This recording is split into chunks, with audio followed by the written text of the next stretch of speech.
Ratiba mtihani wa taifa darasa la saba kwa mwaka 2026 huko Zanzibar imeweza kutangazwa na Baraza la Mitihani la Zanzibar.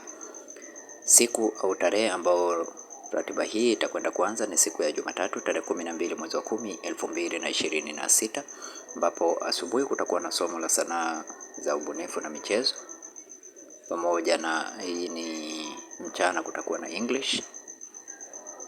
Lakini pia Jumanne kutakuwa na Science and Technology na mchana kutakuwa na dini. Jumatano asubuhi, Alhamisi asubuhi kutakuwa na Mathematics, mchana kutakuwa na sayansi ya jamii. Lakini pia Ijumaa asubuhi kutakuwa na Arabic na mchana kutakuwa na Kiswahili.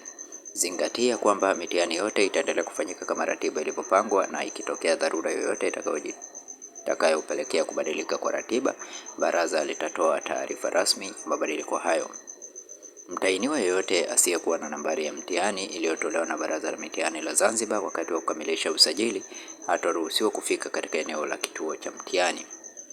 Zingatia hayo. Kwa hiyo kama wewe ni mara yako ya kwanza katika channel ya Feaboy, bonyeza neno subscribe, like video hii na share video hii kwa wengine wengi zaidi.